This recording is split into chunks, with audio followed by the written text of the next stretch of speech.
चिड़िया जब भी अपना दाना लेने जाती तो जाते हुए कालू कौवे को साथ ले जाती। कौवे भैया चलिए, आज हम झरने की दूसरी तरफ जाएंगे, वहाँ से हमें दाना या फिर कोई फल मिल जाएगा। चिड़िया रानी, तुम बहुत अच्छी हो। तुम्हारी वजह से मुझे भी दाना आसानी से मिल जाता है। चिड़िया और कौवा दोनों दाना लेने निकल जाते हैं। झरने की दूसरी तरफ उन्हें दाना मिल जाता है और फिर चिड़िया का ध्यान एक अमरूद के पेड़ पर जाता है, जिस पर एक पका हुआ अमरूद लगा हुआ था।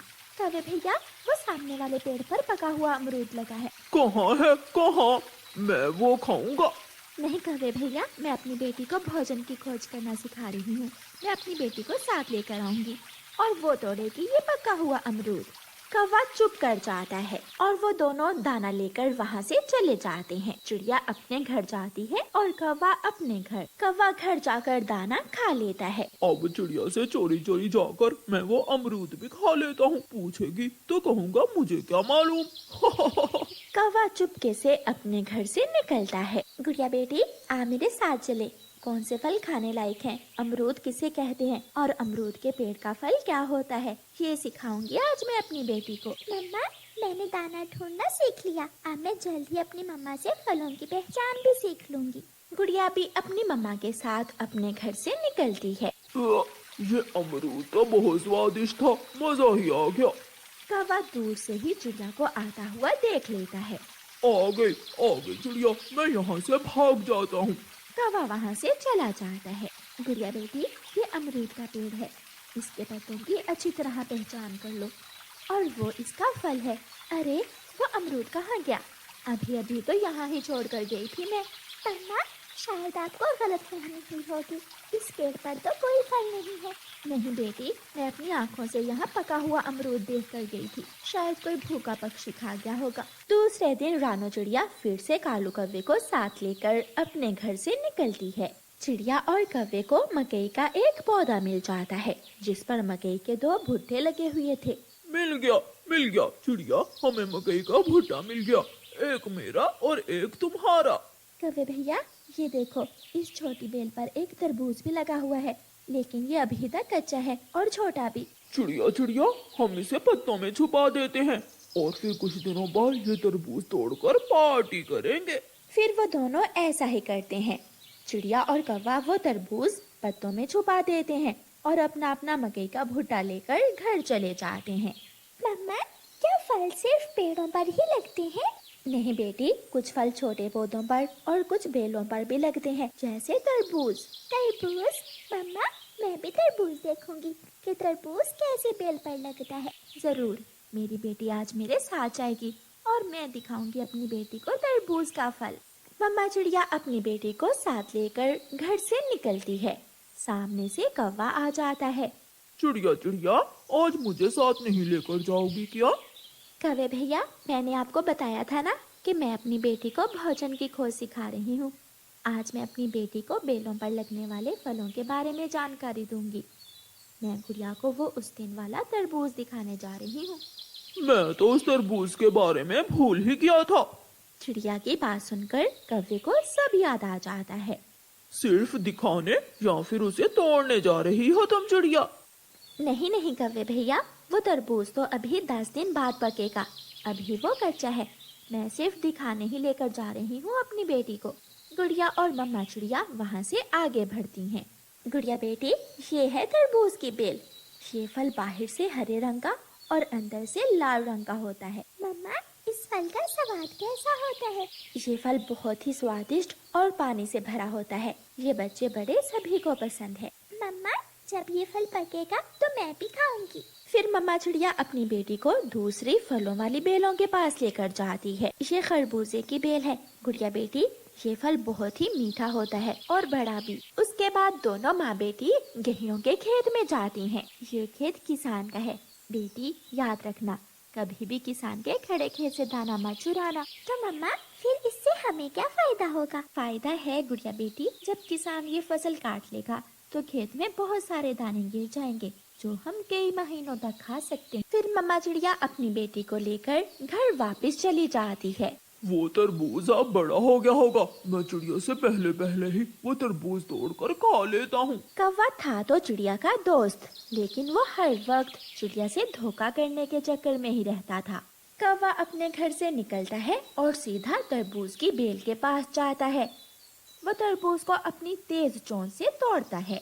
ये तो अंदर से कच्चा है, कच्चा ही सही है तो तरबूज। कौवा वो तरबूज खाने लगता है।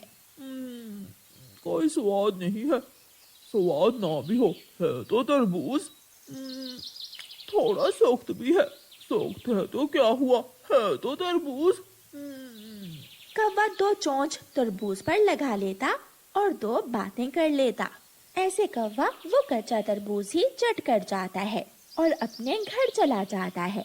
रात हो जाती है। चिड़िया अपनी बेटी के साथ घर में लेटी हुई थी कि उसे कौवे के रोने की आवाज सुनाई देती है। मर गया, कोई मेरी मदद करे, मैं मर रहा हूँ। मम्मा, ये तो कौवे अंकल की आवाज है। शायद कौवा अंकल किसी मुसीबत में है। गुड़िया बेटी, आप घर में ही रहें, मैं जाकर देखती हूँ। मम्मा चिड़िया अपने घर से निकलती है और कौवे के घर जाती है। कौवे भैया, क्यों छलांगे लगा रहे हो, क्या हुआ है? चिड़िया, मेरा पेट फट जाएगा, मेरे पेट में बहुत दर्द है, मुझे बचा लो, मुझे किसी तरह बचा लो। कौवे भैया, रात के इस वक्त मेरे घर में तो कोई पेट दर्द की दवा भी नहीं है, मैं अभी बुलबुल को बुला कर लाती हूँ। चिड़िया उड़ती है और तेजी से उड़ती हुई बुलबुल डॉक्टर के पास जाती है। बुलबुल बुलबुल, जल्दी चलो, कौवे के पेट में बहुत दर्द है, वो दर्द से मर रहा है। रुको चिड़िया, मैं अपना मेडिकल बॉक्स उठा लूं।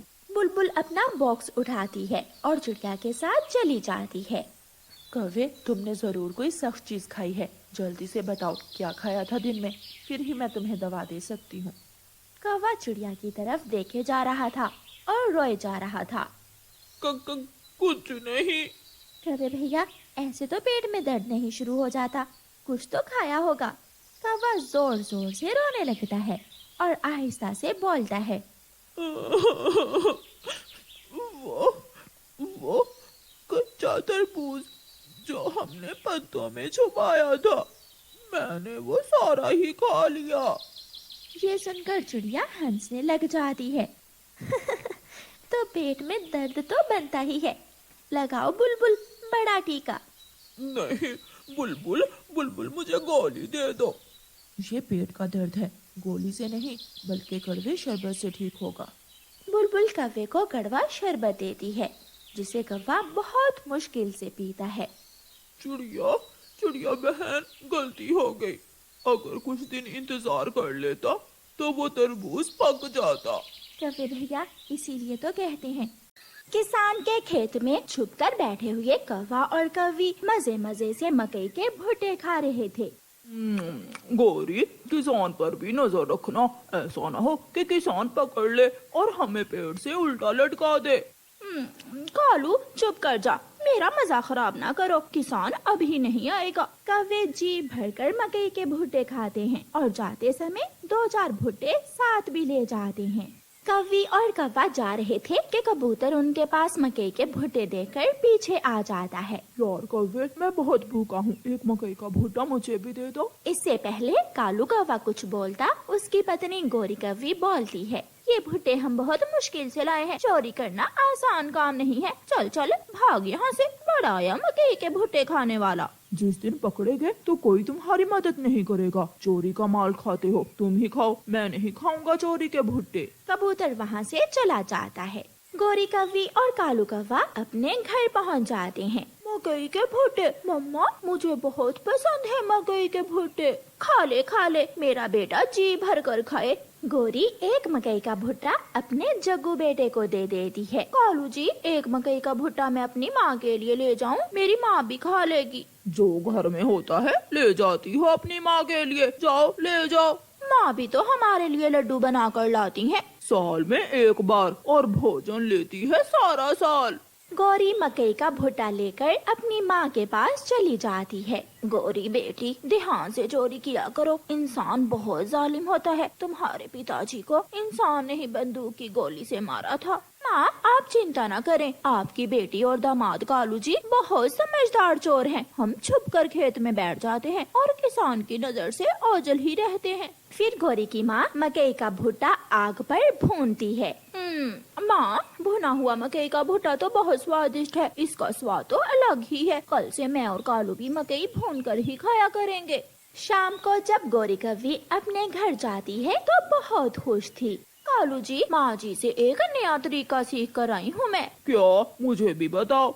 हम कल मकई के भुट्टे आग पर भून कर खाएंगे, फिर देखना कितना मजा आएगा, तुम अपने पंख चाटते रह जाओगे।